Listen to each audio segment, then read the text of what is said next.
The air smelled like burnt coffee and exhaust that morning, the kind of quiet city day when people keep their heads down and mind their business. I remember leaning against the brick wall across from City Hall, scrolling on my phone when the sound of raised voices cut through the calm. At first, I thought it was just another street argument. Then I saw them two cops, white, both of them big and built like linebackers, pressing a black woman against the wall so hard her cheek looked like it was scraping against sandpaper. She wasn't yelling, she wasn't even struggling, just standing there with her hands pinned behind her back, and there was something about her stillness that made me stop breathing for a second. Stop resisting, one of the cops barked, his forearm digging into her neck. She gasped but stayed silent, her dark eyes steady, burning. The other cop yanked her arms tighter, and the crowd that had started to gather didn't dare step in. Phones were raised, fingers shaking, but no one moved closer. The woman looked like she could have been anyone's mom or sister, black jacket, olive cargo pants, boots that had seen some miles. Nothing flashy, nothing out of place, except for the way she carried herself. Even pinned to that wall, she wasn't small. She wasn't broken. She was waiting. The taller cop, his name tag reading Marshall, sneered down at her. "What's in your pockets? Drugs, knife, or just an attitude problem?" His buddy Peterson laughed, leaning in close. "Lady, this is a courthouse, not a welfare office. You don't belong here." Her jaw clenched, but she didn't answer. And maybe that's what set them off, even more silence. Marshall shoved her harder, and the crowd flinched. Someone whispered, "She didn't even do anything." I didn't know it yet, but her name was Jordan Carter. She'd been walking up those courthouse steps to testify against this very police department for harassment and racial profiling. She wasn't some random woman they'd caught in the wrong place at the wrong time. She was their worst nightmare, and they didn't even know it. A girl in a red hoodie took a shaky step forward and phone in hand. She didn't do anything, she called out, voice trembling. "Back up," Peterson barked, pointing at her. "Unless you want to spend the night in a cell too." The girl froze. The rest of us did too. The cops felt untouchable, like they owned the block. Jordan's eyes flicked toward that girl, a subtle nod, a silent plea. "Keep filming. Don't look away." But Jordan didn't fight, didn't shout. She'd been in combat before, seen things worse than this, and she knew control was a weapon. I learned later she was a decorated Army sergeant, Bronze Star and all. She'd been taught never to draw first, never to escalate unless there was no other choice. So she stayed still, breathing shallowly, letting them believe they had her. Marshall grabbed a crumpled piece of paper from the ground, the court summons she'd been carrying, and waved it mockingly. "Testify against us. You've lost your damn mind." He crumpled it tighter and shoved it in his pocket. "We'll see who's testifying after today." Her voice came low, steady, dangerous. "You're making the biggest mistake of your lives." Peterson smirked. "Yeah, you're gonna sue us? Good luck. Badge wins every time." Phones went up higher. The crowd started murmuring. "This isn't right. She's not resisting." Someone whispered, "She looks like she knows something." And she did. A black SUV rolled up, then sleek and quiet, like it didn't want attention, but somehow commanded it. The door opened and 3 men stepped out. Civilian clothes, but their posture screamed military, broad shoulders, steady eyes scanning everything. One of them had a jagged scar running down his cheek, his hands resting calmly at his sides, but he radiated danger. The air shifted instantly, and even Marshall's grip faltered for a split second.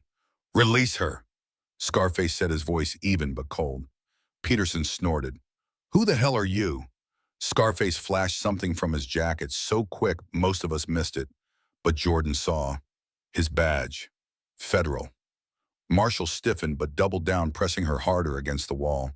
"Back off," he growled. "This is an arrest." Scarface took a step closer. "That's not a request." "Release her now," Peterson's voice cracked. She resisted.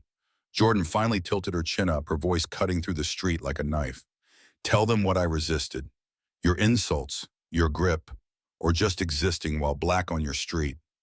The crowd gasped, murmurs spreading like wildfire. Marshall's jaw tightened. "I don't care if you're the mayor," he spat.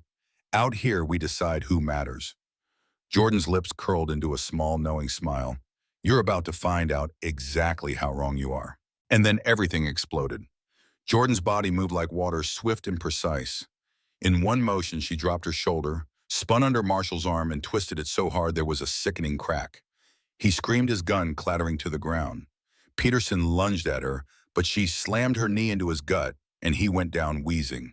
Marshall swung, but she ducked and drove her elbow into his jaw, sending him sprawling into the same wall he'd pinned her against. The street erupted. Gasps, cheers, screams. It was chaos, phones capturing every second. Jordan stood there, calm, breathing steady, like she'd been waiting for this moment all her life. She picked up Marshall's gun, flicked the safety on, and slid it away from reach. "Wrong target," she said, voice echoing down the block. Scarface stepped forward, pulling his badge out again, holding it high. "Ladies and gentlemen," he announced, his voice carrying over the crowd. "This woman is Sergeant Jordan Carter, Bronze Star recipient, combat veteran, and a federal witness scheduled to testify against these officers' department for racial misconduct." You could feel the shock ripple through the crowd. People started yelling, "She's military." They attacked her. Marshall and Peterson froze, faces pale, as the men from the SUV cuffed them with the same handcuffs they tried to slap on Jordan. Marshall sputtered, "You can't do this." Jordan stepped close, her voice low but deadly. "Out here you thought your badge made you untouchable. Not today. Today the world's watching." The crowd roared, phones raised high, people chanting her name, even though they'd just learned it. One girl yelled, "She warned you." Another, tear streaking her face, whispered, "Finally someone stood up to them." The cops were dragged toward the SUVs, their protests drowned out by cheers and the clicking of cameras. Jordan didn't gloat. She just stood there, tall and composed, her eyes sweeping over the faces in the crowd.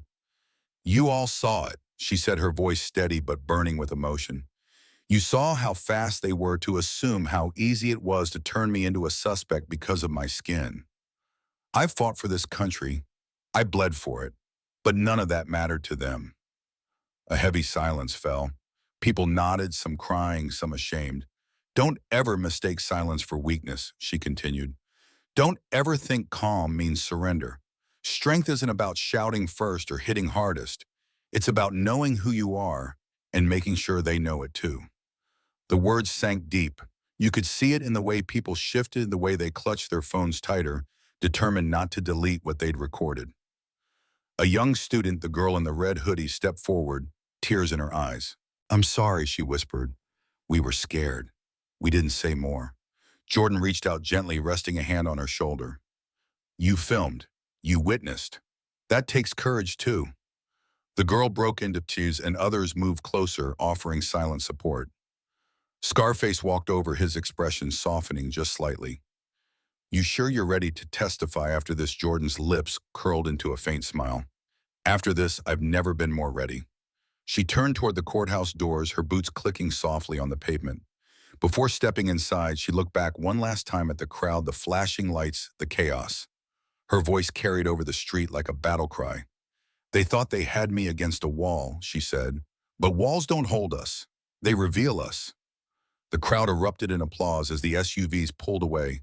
The disgraced officers slumped in the back seats. People whispered to each other, their voices trembling with something between awe and rage. Phones buzzed, live streams spread like wildfire. Justice had just unfolded in front of them, raw and undeniable. And yet Jordan's face stayed calm as she disappeared into the courthouse, ready to do what she came for. If this story hit you in the chest, if you've ever seen someone abused, profiled, or silenced because of the way they look, don't just scroll. Share this. Comment what you think justice looks like. Because change doesn't come from silence, and power only holds if we let it.